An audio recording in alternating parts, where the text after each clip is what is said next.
Welcome back to my channel Graduates Choice. Don't forget to like and share. Hi friends, welcome back to Graduate Choice. Friends ఈరోజు మన reasoning క్లాస్లో ఇది third class friends. దీంట్లో భాగంగా మనము linear sitting arrangement చూద్దాము. అదేవిధంగా square type sitting arrangements ఉంటాయి కదా, అవి చూద్దాము. ఇంకెవరైనా మన లాస్ట్ 2 వీడియోస్ ఏంటంటే coding, decoding and circle arrangement చెప్పడం జరిగింది. Very very important friends. అక్కడ నుంచి ఒక 3 మార్క్స్, ఇక్కడ నుంచి ఒక 3 మార్క్స్, 6 మార్క్స్ కవర్ చేయడం జరిగింది ఇప్పటికి. సో ఇంకెవరైనా వీడియో చూడంటే ఛానల్ ప్లేలిస్ట్లో ఉంది, చూడండి ఫ్రెండ్స్. Very very important. ఈ టాపిక్స్ మీద ఎక్కువ ఫోకస్ చేయండి, ఎందుకంటే 3 నుంచి వెళ్ళి 5 మార్క్స్ ఎక్స్పెక్ట్ చేయవచ్చు. అందుకే మీకు ఫస్ట్ చెప్తున్నాను, ఎక్కువ స్కోర్ వచ్చే టాపిక్స్ చెప్పడం జరుగుతుంది. సో ఇంకా నేను చెప్తున్నాను, ఎగ్జామ్కి చాలా టైం ఉంది. సో కంపల్సరీ ప్రిపరేషన్ గట్టిగా స్టార్ట్ చేయండి. ఇంకా స్టార్ట్ చేయని వాళ్ళు కూడా స్టార్ట్ చేయండి. మీకు అప్పటి వరకు కూడా ఇంకా టైం ఉంటుంది సిలబస్ కవర్ చేయడానికి. సో ఇప్పుడు స్టార్ట్ చేసినా మీరు ఎగ్జామ్ క్రాక్ చేయవచ్చు. అదేవిధంగా ఇంకెవరైనా ప్రిపరేషన్లో ఆల్రెడీ స్టార్ట్ చేసి మిడిల్లో ఆగిపోయిన వాళ్ళు స్టార్ట్ చేయండి. అదేవిధంగా ప్రిపరేషన్ కంటిన్యూ చేసే వాళ్ళు ఎగ్జామ్స్ రాయండి. అదేవిధంగా మళ్ళొకసారి రివిజన్ చేసుకోండి. ఓకే ఫ్రెండ్స్, ఈరోజు మన టాపిక్ వచ్చేసి linear sitting arrangement. Very very important topic friends. చూడండి, నేను ఎక్స్ప్లెయిన్ చేస్తాను. దీనికంటే ముందు సర్క్యులర్ అరేంజ్మెంట్ కూడా ఉంది, అది చూసాడు. అది చూసినాక ఇది చూడండి, మీకు క్లియర్గా అర్థమవుతుంది. ఓకే, ఇప్పుడు ఇది మనము ఇంతకుముందు చెప్పాను, సేమ్ అదే ప్రాసెస్ ఇక్కడ కూడా ఫాలో అవుతుంది. సర్క్యులర్ అరేంజ్మెంట్కైనా లేకపోతే ఈ లీనియర్ అరేంజ్మెంట్కైనా, స్క్వేరింగ్ అరేంజ్మెంట్, స్క్వేర్ టైప్ అరేంజ్మెంట్స్కైనా కూడా మన లెఫ్ట్ అవుతుంది. సెంటర్ ఫేస్ చేస్తే లెఫ్ట్ అవుతుంది, రైట్ అవుతుంది. అదేవిధంగా ఒకవేళ అవుటర్ సైడ్ ఫేస్, ఇట్లా అవుటర్ సైడ్ ఫేస్ చేసి కూర్చుంటే లెఫ్ట్ అవుతుంది, రైట్ అవుతుంది. కన్ఫ్యూజ్ కాకండి, ఇదే వెరీ వెరీ ఇంపార్టెంట్ పాయింట్. ఈ పాయింట్ వస్తే అర్థమైతే ఈ టాపిక్ మొత్తం ఈజీగా అర్థమవుతుంది. ఓకే, నెక్స్ట్ ఇంగ్లీష్ మీడియం వాళ్ళకి ఒక నోట్ ఏంటంటే, ఇది A is second to the left of B and but while అని ఇస్తారు క్వశ్చన్లో. చూడండి, అండ్ బట్ వైల్ అంటే మనము ఫస్ట్ దాని గురించి మాట్లాడినట్టు, ఇక్కడ గురించి టాపిక్ మాట్లాడినట్టు. అప్పుడు ఎగ్జాంపుల్ చూద్దాం. A is second to the left of B and A is third to the right of C. అట్లా బట్ వచ్చినా వైల్ వచ్చినా ఇక్కడ దీని గురించి మాట్లాడినట్టు. అదేవిధంగా విచ్ హూ వస్తే A is second to the left of B which who అంటే ఎవరు? B is third to the right of C. ఇప్పుడు విచ్ వచ్చినా కూడా A is second to the left of B which B is third to the right of C. Okay, ఇది ఒక note point English medium వాళ్ళకి. Telugu medium వాళ్ళకి అక్కడే అర్థమవుతుంది, కాకపోతే ఇంగ్లీష్లో చూస్తే కొంచెం తొందర మనం చేయడానికి స్కోప్ ఉంటుంది. ఓకే, సో ఇప్పుడు మనం కంటెంట్లోకి మూవ్ అయ్యాం, లీనియర్ అరేంజ్మెంట్లోకి. Very very tricky questions friends, important and ఎగ్జామ్లో. చూడండి, సో మన ఫస్ట్ క్వశ్చన్ ఏంటంటే, దీంట్లో మీరు అరేంజ్ చేయాలి, చదువుకుంటూ అరేంజ్ చేస్తే ఈజీ అవుతుంది ఫ్రెండ్స్. అట్లా ప్రాక్టీస్ చేసుకోండి. ఓకే, ఇప్పుడు 8 మంది స్నేహితులు ABCDEFG మరియు హెచ్ ఒక వరుసలో ఉత్తరం దిశన కూర్చొని ఉన్నారు. ఇట్లా నార్త్ సైడ్ కూర్చొని ఉన్నారు ఫ్రెండ్స్. సో మనం దీన్ని ఇట్లా మన కన్వే కోసం ఇట్లా మార్చుకోవచ్చు కదా ఫ్రెండ్స్. దీన్ని ఇట్లా మార్చుకుంటే ఇటు నార్త్ అవుతుంది, మనకు ఇటు సౌత్ అవుతుంది. ఓకే, ఇట్లా మార్చుకున్నాం అనుకోండి, ఇది నార్త్ అవుతుంది, ఇది సౌత్ అవుతుంది. అందుకే ఇట్లా మార్చుకున్నాను. సో అదేం ప్రాబ్లం లేదు. చూడండి, సో బికి ఎడమ వైపు 2 వ్యక్తులు మాత్రమే ఉన్నారు. ఓకే, ఇట్లా చదువుకుంటూ అరేంజ్ చేయాలి. ఇక్కడ ఏంటంటే 8 ఫ్రెండ్స్ వచ్చింది కదా friends. There are only two people to the left of B. So ఇక్కడ మనకి బి ఇక్కడ వస్తాడు, ఆఫ్ కోర్స్ ఇక్కడ 100% ఇక్కడ బి వస్తాడు. సో ఇతనికి ఇద్దరే లెఫ్ట్ సైడ్లో ఉన్నారు, ఇద్దరే ఉన్నారు కదా. ఓకే, అట్లా అది చేసుకుంటూ అరేంజ్ చేసుకోవాలి, అదే ట్రిక్. ఓకే, నెక్స్ట్ ఏ మరియు హెచ్ల మధ్య 3 వ్యక్తులు ఉన్నారు. ఇప్పుడు ఏకి హెచ్కి మధ్యన 3 వ్యక్తులు ఉండాలి. సో దీనికి ఇక్కడ నుంచి మనం చేసుకుంటా పోతే దీనికి రిలేటెడ్గా చూద్దాం. మరియు వారిద్దరు బి పక్కన కూర్చోలేదు అంటే ఇక్కడ ఏహెచ్ ఇక్కడ రాడు, ఇక్కడ కూడా ఏహెచ్ రారు. సో మరి ఏకు హెచ్కు మధ్యన 3 ఉన్నారు అనుకోండి. ఇక్కడ ఒక పర్సన్, రెండో పర్సన్, మూడో పర్సన్. అప్పుడు ఇక్కడ ఏ అన్న హెచ్ అన్న ఇక్కడ వస్తాడు, ఇక్కడ 3 అంటే 1 2 3. సో ఇక్కడన్నా ఏ అన్న హెచ్ ఇక్కడ వస్తాడు. ఇట్లా అరేంజ్ చేసుకుంటూ వెళ్ళండి, మనకి ఈజీగా చేయడం వస్తుంది. సో ఇక్కడ బి పక్కన కూర్చోలేదు. నెక్స్ట్ సి ఏకి ఎడమ వైపున కూర్చున్నాడు. ఓకే, సి అనే వ్యక్తి ఏకి ఎడమ వైపున కూర్చున్నాడు. ఇక్కడ ఎడమ అంటే 2 ఉంటాయి మేడం, 2 ఉంటాయి ఫ్రెండ్స్. ఏంటంటే ఏకి ఎడమ వైపున కూర్చోవడం అంటే ఇగో ఇక్కడ ఏ ఉన్నారు, ఇతనికి ఎడమ వైపున సి కూర్చున్నాడు కదా. ఇట్లా మనం అరేంజ్ చేసుకుంటే ఇది కూడా కరెక్టే. ఇది తక్షణం ఎడమ వైపు అంటాడు, అంటే ఇమీడియట్ లెఫ్ట్ అంటే ఇది. సో ఇట్లా కాకుండా ఇది కూడా ఏకి ఎడమ వైపే కదా, సి కూర్చున్నాడు కదా. సో ఇట్లా ఇక్కడ ఇమీడియట్ అనలే కాబట్టి ఎక్కడైనా కూర్చోవచ్చు. సో మనకి ఇప్పుడు ఇక్కడ ముగ్గురు వస్తారు అనుకోండి, 1 2 3 వస్తారు. ఇక్కడ 1 2 3. ఇప్పుడు ఏ ఇక్కడ వచ్చింది అనుకోండి, ఏ ముగ్గురు వ్యక్తులు ఉండాలి. ముగ్గురు అంటే 1 2 3 వీళ్ళిద్దరి మధ్యలో ఉన్నారు. ఇప్పుడు ఏ ఇక్కడ వచ్చింది అనుకోండి, చూద్దాం, ఇది అరేంజ్ చేసుకోండి. సి ఇక్కడ మనకి లింక్ లేదు కాబట్టి మరి ఇక్కడ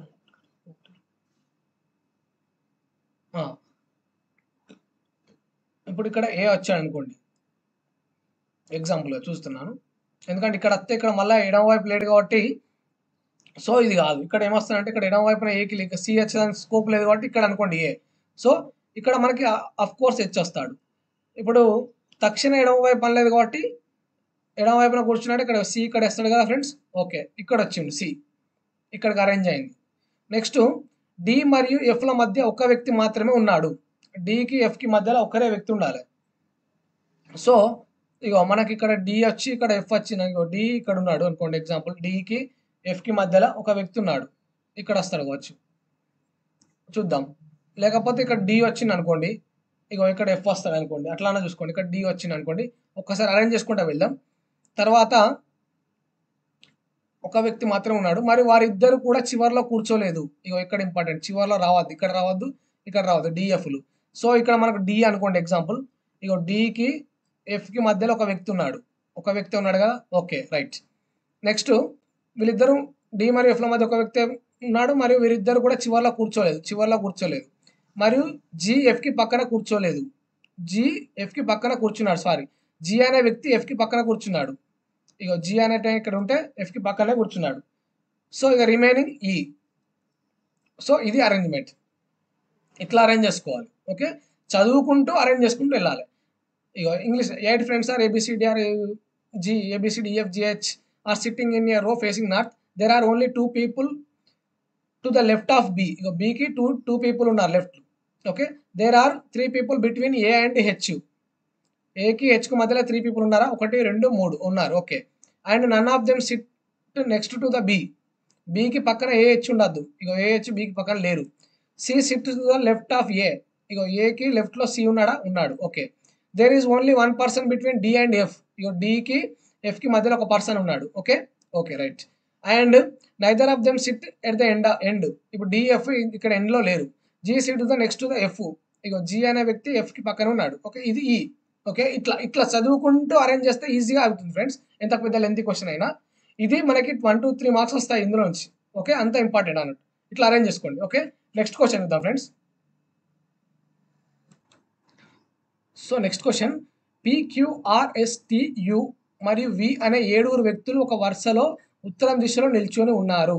ఓకే, నెక్స్ట్ యుకి ఎడమ వైపు నుండి రెండవ స్థానంలో ఉన్నాడు. సో ఎడమ వైపు అంటే ఇటేగా ఫ్రెండ్స్, ఇతను యు అనే వ్యక్తి ఎడమ వైపు నుంచి రెండవ స్థానంలో ఉన్నాడు. ఓకే, నెక్స్ట్ యు మరియు టీల మధ్యలో 2 వ్యక్తులు మాత్రమే ఉన్నారు. సో ఇక్కడ టీ టచ్ ఆప్షన్ లేదు కాబట్టి మనకి ఇక 2 వ్యక్తులు ఉన్నారు, ఇక్కడ టీ వస్తాడు. ఓకే, నెక్స్ట్ పి మరియు ఆర్ల మధ్యలో ఒక వ్యక్తి మాత్రమే ఉన్నాడు. ఇక పి మరియు ఆర్ల మధ్యలో ఒక వ్యక్తి ఉన్నాడు. సో ఆర్కి ఎడమ వైపున 3వ స్థానంలో వి ఉన్నాడు. సో ఇక్కడ వస్తే ఆర్ ఇక్కడ వచ్చింది అనుకోండి, 1 2 3వ స్థానంలో వి వస్తాడు. ఇక్కడ ఆర్ వచ్చింది అనుకోండి, ఎస్కి 3వ స్థానంలో ఆర్ ఉన్నాడు. సో ఇక్కడన్నా 1 2 3వ స్థానంలో వి వస్తాడు. ఆప్షన్ 1 ఇది, అంటే R1 V1. తర్వాత ఇక్కడ ఆర్ వచ్చింది అనుకోండి ఫ్రెండ్స్, R2 1 2 3వ స్థానంలో వి. ఇది అరేంజ్ చేద్దాం, V2. సో ఇక్కడ ఆర్ వచ్చింది అనుకోండి, ఇక్కడ వి వస్తాడు. ఓకే, నెక్స్ట్ పి మరియు ఆర్ మధ్యలో ఒక వ్యక్తి మాత్రమే ఉన్నాడు. పి మరియు ఆర్ మధ్యలో ఒక వ్యక్తి అంటే ఇక్కడ పి వచ్చే ఛాన్స్ లేదు కదా ఫ్రెండ్స్, లేదు. సో ఇక్కడైతే లేదు, ఇక్కడ ఉన్న ఒక వ్యక్తి అంటే ఇక్కడ పి వస్తారు ఆడు కాబట్టి ఇక్కడ పి ఉన్నాడు. పికి ఆర్ మధ్యలో ఒకటే వ్యక్తి ఉన్నాడు కదా, ఉన్నాడు. ఒకటే, రైట్. ఆరు నుండి ఆరుకి ఎడమ వైపు నుండి 3వ స్థానంలో వి ఉన్నాడు. ఇక 6 నుండి ఎడమ వైపులో 1 2 3వ స్థానంలో వి వచ్చాడు. Okay, okay friend. ఎస్కి పక్కన ఆర్ మరియు యు నిల్చోలేదు. ఎస్కి పక్కన ఇక అంటే ఇక్కడ ఎస్ రావద్దు, ఎందుకంటే ఇక్కడ ఆర్ మరియు యూలు ఎస్ పక్కన లేరు, అంటే ఇక్కడ ఎస్ వచ్చిండు. ఓకే, రిమైనింగ్ ఎవరున్నారు ఫ్రెండ్స్? PQ అంటే క్యూ లేదు, క్యూ వచ్చిండు. ఓకే, అట్లా చదువుకుంటూ అరేంజ్ చేసుకుంటే మనకి ఈజీ వస్తాయి ఫ్రెండ్స్. ఓకే, ఎక్కడైనా మీకు ఒకవేళ లెంత్ అంటే మ్యాచ్ కాకపోతే ఇట్లా V1 R1 V2 R2 try చేయాలి. ట్రై చేసి ఇక్కడ వస్తాయి, మళ్ళీ రాయడం, మళ్ళీ ఇంకోటి రాయడం అట్లా చేయకండి. ఓకే, ఒకసారి ఇంగ్లీష్ 7 persons PQRST U మరియు V are sitting in a row facing north. U is second from the left. ఇగో సెకండ్ ఫ్రమ్ ది లెఫ్టే కదా. There are only 2 people between U and T. యూకి టీకి మధ్య 2 పర్సన్లు ఉన్నారు. Okay, next there is only 1 person between P and R. P and R మధ్యలో 1 person ఉన్నాడు. Okay, next V is third from the left of R. ఇగో 1 2 3 left of from R. ఆర్కి లెఫ్ట్లో వి ఉన్నాడు. ఓకే, ఓకే వచ్చిండు. Next R and U are not standing next to S. R and U standing ఎస్కి మధ్యలో ఉండద్దు, ఇక్కడ yes ఇక్కడ. సో ఇక్కడ క్యూ రిమైనింగ్. ఓకే, అట్లా వేయాలి ఫ్రెండ్స్. చదువుకుంటూ అరేంజ్ చేసుకోండి, వస్తుంది. ఎక్కడైనా ప్రాబ్లం ఉన్న కాడ 1 2 ఇచ్చి అరేంజ్ చేసుకోండి. ఓకే, ఓకే నెక్స్ట్ క్వశ్చన్ వచ్చేసి ఈ టేబుల్ అరేంజ్మెంట్ ఫ్రెండ్స్, స్క్వేర్లో అరేంజ్ చేయడం. ఓకే ఫ్రెండ్స్, ఇప్పుడు మనం స్క్వేర్ టైప్ అరేంజ్మెంట్స్ చూద్దాము. ABCDEFGH ఒక 8 members వీళ్ళు మొత్తం ఒక చతురస్రాకార బల్ల చుట్టూ కూర్చున్నారు. 4 బల్లల మూలల వెంబడి కేంద్రం వైపు, ఇంపార్టెంట్ ఫ్రెండ్స్, ఇక్కడ కేంద్రం వైపు ముఖం చేసి కూర్చున్నారు. అంటే మూలల చుట్టూ లోపలి చూడాలి, కేంద్రం వైపు. కేంద్రం అంటే ఇది కదా, ఇక్కడ కూర్చున్నారు, దీని సైడ్ చూసి కూర్చున్నారు. అదేవిధంగా మిగిలిన 4 చతురస్రం భుజాల వెంబడి బయట వైపు ముఖం చేసి కూర్చున్నారు. మిగిలిన 4 వీళ్ళు 1 2 3 4 వీళ్ళు బయటికి ఫేస్ చేసి కూర్చున్నారు, వీళ్ళు లోపలికి చూడండి, ఇట్లా ఏరో మార్కు. ఓకే, నెక్స్ట్ 2 స్త్రీలు భుజాల వెంబడి, మరో 2 స్త్రీలు మూలల వెంబడి. అంటే ఒక స్త్రీ 2 ఇక్కడ వస్తారు, మూలల వెంబడి 2 వస్తారు. ఓకే, ఇక అరేంజ్మెంట్ స్టార్ట్ చేద్దాం చదువుకుంటూ. జీకు ఎడమ వైపు ఏ కూర్చున్నాడు. ఓకే, మరి ఈ జీ కార్నర్లో కూర్చున్నాడా లేకపోతే సైడ్లో కూర్చున్నా చూసుకోవాలి. ఒక భుజం మధ్యలో జీ కూర్చున్నాడు అంటే ఇది ఒక భుజమే కదా ఫ్రెండ్స్, సైడే కదా, కార్నర్ కాదు కదా. సో ఇక్కడ మనం జీ అనుకుందాం. జీకి రెండవ ఎడమ వైపున ఏ కూర్చున్నాడు. సో ఇట్లా మనం బయటి వైపు ఫేస్ చేస్తే లెఫ్ట్ రైట్ అవుతుంది, రైట్ లెఫ్ట్ అవుతుంది. సో ఇట్లా కూర్చున్నాడు, ఇట్లా కూర్చుంటే ఇగో ఇక్కడ ఇది లెఫ్ట్ అవుతుంది, ఇటు సైడ్ ఇది రైట్ అవుతుంది. ఓకే, ఇది లెఫ్ట్ అవుతుంది కదా, ఇగో ఇది లెఫ్ట్. అందుకని రైట్ లెఫ్ట్ అయితే లెఫ్ట్ రైట్ అవుతుంది. లెఫ్ట్కి రెండవ ఎడమ వైపున ఏ కూర్చున్నాడు. 1 2 ఇగో ఇక్కడ రెండవ ఎడమ వైపున ఏ కూర్చున్నాడు. అయిపోయింది, ఇక్కడ అరేంజ్మెంట్ అయిపోయింది కదా, ఇది కూడా అయిపోయింది. సి తన భార్యకు 4వ కుడి వైపున కూర్చున్నాడు. ఓకే, మరియు తన భార్య ఏ మరియు జీ పక్కన కూర్చోలేదు. భార్య ఇక్కడ రావడం లేదు. సో ఇక్కడ వైఫ్ హస్బెండ్ని అరేంజ్ చేద్దాం. హస్బెండ్ సికి 4వ కుడి వైపున, సి తన భార్యకు 4వ కుడి వైపున, అంటే వాళ్ళ వైఫ్ 1 2 3 4 ఇక్కడ వచ్చింది అనుకోండి వాళ్ళ వైఫ్. ఎవరు, సీస్ వైఫ్. అంటే ఇక్కడ లేడీ వస్తుంది కదా, ఇక్కడ లేడీ వస్తుంది. సో ఈమె ఇక్కడ వచ్చింది అనుకోండి వైఫ్. ఈమెకి 4వ కుడి వైపున, అంతే కదా. సి తన భార్యకు 4వ కుడి వైపున కూర్చొని ఉన్నాడు. ఈమె ఇట్లా కూర్చుంటే ఇక 1 2 3 4వ కుడి వైపునే హస్బెండ్ వస్తాడు. ఓకే కదా, లోపలి కూర్చుంటే రైట్, ఇటు రైట్ సైడే కదా, ఇది రైట్ అవుతుంది. సో 1 2 3 4లో హస్బెండ్ వచ్చిండు. ఓకే, నెక్స్ట్ తన భార్య మరి జీ మరియు హెచ్ల పక్కన ఏ మరియు జీ పక్కన కూర్చోలేదు కదా. ఓకే, ఇక్కడ దాకా అరేంజ్మెంట్ అయిపోయింది. సో నెక్స్ట్ బి తన భర్తకి 3వ కుడి వైపున కూర్చుంది. ఓకే, సో మనకి బి ఏ మూలలో కూర్చోలేదు, అంటే కార్నర్లో లేదంటే సైడ్లో వస్తుంది. సో ఎక్కడ సైడ్ కాలు ఉంది, ఇక్కడ ఖాళీ ఉంది కదా మనకి, ఇక్కడ ఒక సైడ్ ఖాళీ ఉంది, ఇక్కడ ఒక సైడ్ ఖాళీ ఉంది. సో మనకి ఇక్కడ బీని అరేంజ్ చేసుకుందాం ఫ్రెండ్స్, ఒకసారి చూద్దాం ట్రయల్. బీని ఇక్కడ అరేంజ్ చేస్తే ఆమె ఎక్కడ, తన హస్బెండ్కి, అంటే ఈమె వైఫ్ అన్నట్టే కదా. ఓకే, తన హస్బెండ్కి 3వ కుడి వైపున కూర్చుంది. వాళ్ళ హస్బెండ్ ఎక్కడ వస్తాడు, ఇక్కడ వచ్చిన 3వ కుడి వైపు అంటే ఇక్కడ కాదు. సో ఇక్కడ వాళ్ళ హస్బెండ్ వచ్చిన అనుకో, బీస్ హస్బెండ్ ఇక్కడ వస్తే ఈయనకు 3వ కుడి వైపులనే ఉందా, రైట్ ఇటే కదా, రైట్ ఇటే అంటే ఫస్ట్ సెకండ్ థర్డ్ కుడి వైపులా బి ఉంది. ఓకే, నెక్స్ట్ బి ఇక్కడ బి తన భర్త 3వ కుడి వైపులా కూర్చుంది. ఓకే, బి ఏ మూలలో కూర్చోలేదు. ఓకే రైట్, ఇక్కడ వరకు అరేంజ్మెంట్ అయిపోయింది మనది. నెక్స్ట్ బి మరియు హెచ్ల మధ్య డి మాత్రమే కూర్చున్నాడు. ఇప్పుడు మనకి బీకి హెచ్కి మధ్యలో డి ఉండాలి. సో బీకి హెచ్కి ఇక్కడ హెచ్ రాడు. సో ఇక్కడ హెచ్ వస్తుండు. ఇక్కడ హెచ్ వస్తే ఈ హెచ్ వాళ్ళ హస్బెండ్.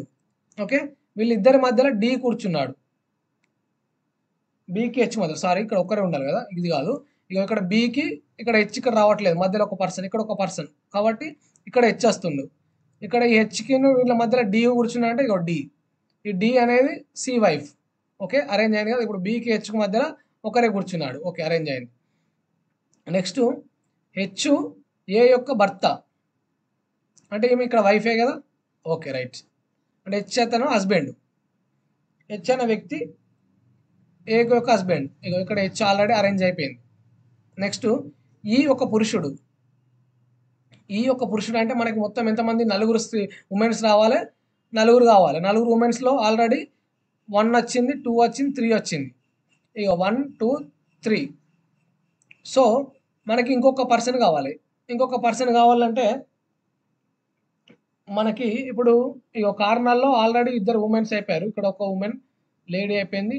కార్నర్లో 2 కావాలి కదా.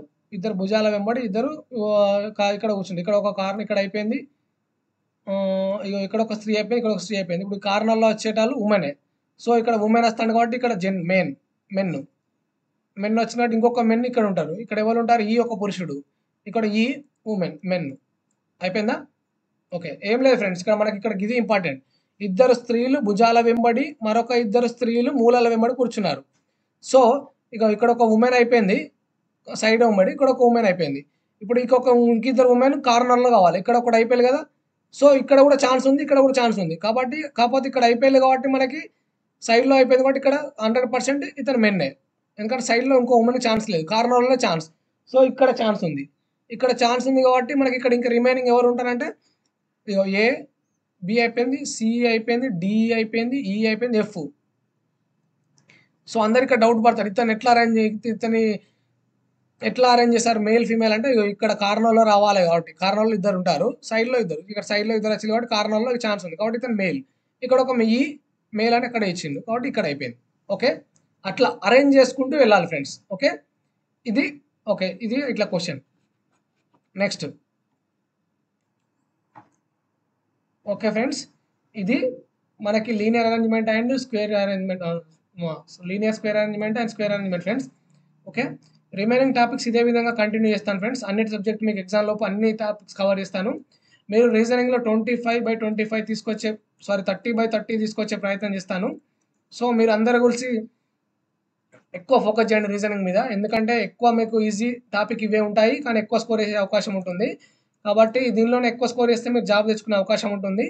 నేను జస్ట్ సబ్జెక్ట్ మీకు ఎక్స్ప్లెయిన్ చేస్తున్నాను, వీటి మీద చాలా క్వశ్చన్స్తో మీకు ప్రాక్టీస్ చేపిస్తాను. సో ఇంకెవరైనా మన ఛానల్ని సబ్స్క్రైబ్ చేయకపోతే సబ్స్క్రైబ్ చేయండి. అదేవిధంగా ఈ వీడియో చూసిన ప్రతి ఒక్కరూ వీడియోని లైక్ చేయండి ఫ్రెండ్స్. దీనికి సంబంధించిన PDF అండ్ ఈ వీడియోని మన టెలిగ్రామ్ ఛానల్లో కూడా మీకు ప్రొవైడ్ చేస్తాను. సో అందరూ టెలిగ్రామ్ ఛానల్ని ఫాలో అవ్వండి friends. Okay, thank you for watching and all the best for your exam friends. Thank you.